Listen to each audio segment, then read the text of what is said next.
And I hit the stop record button. I just put it together. I edit this video out. But yeah, I'm probably not gonna get this damn thing. But I'll see what the fuss about. Hi, I'm Mark Cerny. I'm excited to be here to talk about the Cerny, newest right. addition to our console lineup, PlayStation 5 Pro, and how it advances gaming technology. But first, I want to take just a minute to look at what we put in the original PlayStation 5 and how it delivers an exceptional game. I ain't gonna lie, it does look. The digital one does look like it looks. Don't look bad. Wait. Why they got a new stand? Oh, I guess they selling it differently. Experience. Compared to my old ass stand. When PS5 debuted in 2020, it brought a lot to the table. 8 Zen 2 CPU cores form the brains of PlayStation 5 and enable high-speed complex gameplay, with character counts reaching into the hundreds and frame rates that can be as high as 120 frames a second. PS5 has a powerful RDNA 2 GPU, which can render anything from intricate details to fantastic worlds with they like Tomb Raider. Fast panoramas to explore. Tsushima, Ray tracing allows for dramatic visual improvements, including reflections off of water or glass, and the realism that comes from real-time global illumination. That was a good Star Wars game I played. Custom SSD can load data at breathtaking speed, resulting in ultra-fast transitions between game worlds and data streaming rates so high that traversal speeds are essentially unlimited. I thought this is like they go to a cutscene they always do. This is like the first mission in Spider-Man 2. Tempest 3D audio tech brings an unparalleled sense of immersion to the sound of the games. I'm actually curious to play this now since I've been playing it. Since I've been playing Black Myth Wukong. I actually enjoy that game. It makes me want to give these Souls games a try. I'm on the fence if I want to do that.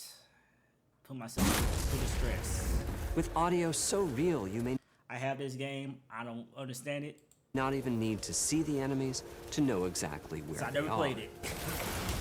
I haven't put it on yet. Finally, the DualSense controller has haptics that let you feel through your hands what your character is experiencing inside of the game. It's wonderful to see such variety and I just realized they only showed like 2 PS5 exclusive games. Everything else is on the PS4. richness of game experiences. Creators have made PS5 amazing use of the hardware capabilities, upgrades or but when I some shit. talk to them, I do hear about their desire for more graphics performance. The dreams of the developers are bigger than can be supported at 60 frames per second, and that leads to an aspect of modern gaming that we're all familiar with: graphics modes. It can be a difficult choice for players. Fidelity modes emphasize the visuals, typically through higher resolution rendering. These modes might also have enhanced detail or use more ray tracing. But the games only run at 30 frames per second. The visuals can be choppier and the controls less responsive. Performance modes emphasize frame rate and interactivity, typically choosing to run at 60 frames per second. This is why I usually play on all my games on the damn 5. Mainly by reducing the graphical detail. Alright, what I'm looking at. Only thing I see is more grass. Until those frame rates can be achieved. When asked to decide on a mode, players are choosing performance about 3/4 of the time. Removing that decision. I was like, how the hell they know that? Our PS5's like spying on us? But then again, I do play video. I do mess around with the settings every topic I can play through. I'm pretty sure they got like Or at least narrowing social that team that goes divide around. is one of the key targets for PlayStation they watch 5 streams and Pro. shit. We want to give players the graphics that the game creators aspire to, at the high frame rates that players typically prefer. To do that, PS5 Pro substantially improves over PlayStation 5 in 3 ways. Here's what we call the Big 3. First, we made the GPU much larger and increased the speed of the memory it uses. The result is rendering that's up to 45% faster.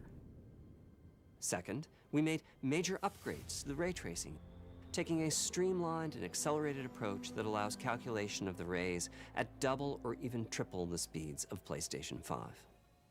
And finally, we added custom hardware for machine learning and an AI library called PlayStation Spectral Super Resolution, or PSSR for short. PSSR analyzes the game images pixel by pixel and can add an extraordinary amount of detail, which boosts the effective resolution of the games. Game creators are adding PS5 Pro support to new and existing titles, and with the big three involved, the results can be pretty amazing, with graphics showing something like fidelity levels of detail, but at double the frame rate. Here's The Last of Us Part 2 running on PS5 Pro. Another PS4 game. I know they made a PS5 version. It has huge amounts of detail and targets a super smooth 60 frames per second. Let's compare this to the fidelity mode on PS5, which is only running at 30 frames per second and is therefore much choppier. This goal of delivering almost fidelity-like graphics at performance frame rates has been achieved for a broad set of titles, including Marvel's Spider-Man 2 and Ratchet & Clank Rift Apart. We can see that PS5 Pro is close to doubling the power of PlayStation 5. Another way to compare the two consoles is to look at PS5 Pro versus Performance mode on PS5, both of which target 60 frames per second. What we see here is a difference in detail. PS5 Pro is much sharper and crisper than PS5. For this, my favorite is the parade scene from Ratchet & Clank. Distant details are much clearer. And here we can see Marvel's Spider-Man 2 is noticeably higher resolution throughout the scene, including the trees and procedural cars. So overall, some remarkable improvement to the games. On PS5 Pro, we can see increased sharpness to the graphics or smoother and more responsive gameplay. This is the big three showing their value. As you've been seeing, machine learning via the PSSR library is being used quite broadly to add pixel detail and boost frame rate. But there are as many approaches as there are game engines. The increase in raw GPU power is being especially effective for Horizon Forbidden West. Apart from the detail boost that... Alright, first off, I never even played. I got both these damn Horizon games. I never even touched them yet. I don't know, my game catalog is so backed up right now. I was about to say something else, but I'm gonna just hold off. Extra graphics power is allowing for improvements to lighting and visual effects. Ain't this shit on PC also now? You know what? As well as to the hair and the skin in cinematics. Open up, guys. Jorv's orders. Good enough for me. Ray tracing is finding broad usage as well, particularly when the games are focused on higher frame rates. The faster hardware in PS5 Pro can make a real difference. Allowing Gran Turismo 7 to add ray-traced reflections between the cars in gameplay, while continuing to support their targeted 60 frames per second. I know I'm looking at cars. That boost in ray tracing is also delivering big wins for Hogwarts Legacy. Another game I got, allowing not only for better playing reflections and a greater variety of reflective surfaces, but also for further realism in the casting of shadows. I hope you've enjoyed this run-through of the technology behind PlayStation 5 Pro. Simply put, it's the most powerful console we've ever built, and a worthy addition to the PS5 family. Let me wrap this up by giving you a quick look at a number of games running on the new console. You'll never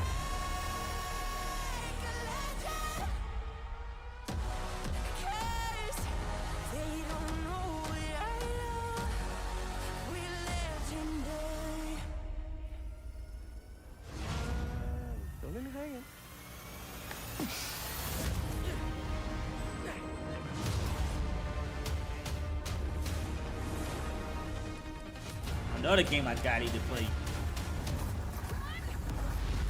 Close your eyes. It'll be worth it. Okay.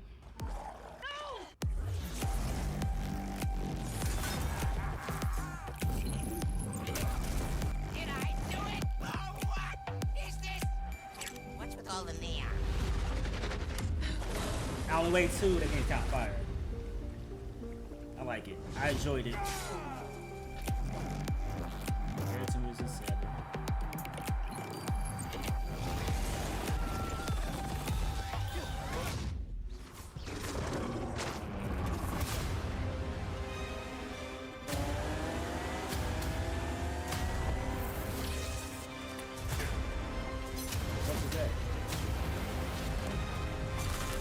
game is this?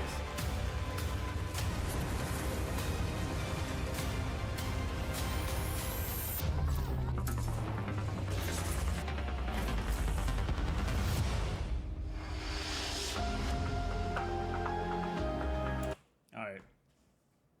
There's more?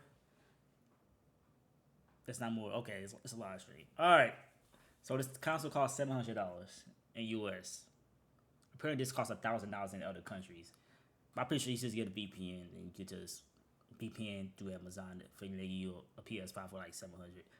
If you gonna buy it, I'm pretty sure the casual gonna get this because they probably don't know what the hell. So unless you're a scalper, I think scalpers gonna feast on this damn thing. Cause people like to buy stuff as collectibles also.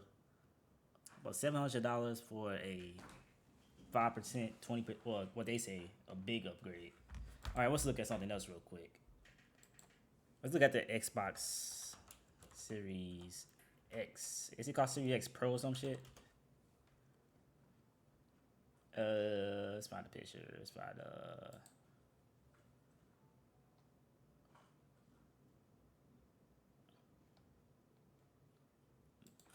we're looking Xbox Series X terabyte. I think it's just a 2 terabyte Xbox. But all right, what I was gonna say. So this is one of those situations where I know people gonna say might as well just build PC type shit. Like I said, my PC is like 4 years old, and it runs almost equally to the PS5 Pro. Cause I had it juiced up at the time, but other than that, it's one of those situations where I think whatever the hell Nintendo is doing, they're doing it right. And they focus on gameplay and games over graphics. Especially these cartoony ass games. Even though I do enjoy some of the cartoon games that I grew up on. But it's just gonna make it seem like these games already take like 4 years to make. And I feel like Sony and Xbox they're gonna definitely price themselves out of the gaming market, even though they're the only two other than Nintendo, but Nintendo doing their own thing, and everybody usually get Nintendo as like a second console just because they have exclusives that probably will never go to Sony or Xbox, but Sony Xbox games that are exclusive goes to PC, and Nintendo don't have that. So Nintendo is doing their own thing. They ain't going nowhere. But I know I won't get this. Why should I get this? I got my PS5 right here. Unless it kicks the can. Unless they somehow put like a chip in there where it could just downgrade your performance. Like the Apple used to do with their iPhones till they got caught. And also I heard it got a disc version too that's sold separately and a stand, which I'm confused. So the console don't come with a stand? I highly doubt that. I don't know, man. I just don't know. Shit. Let's look at this guy. I heard this game. It's got hella dislikes apparently, but you can't see it because I don't have the juice. So this is very misleading. But $700 is a no for me. No disc drive, no stand. So all that it's gonna creep to like an $800, $900 console. No disc drives are deal breaking.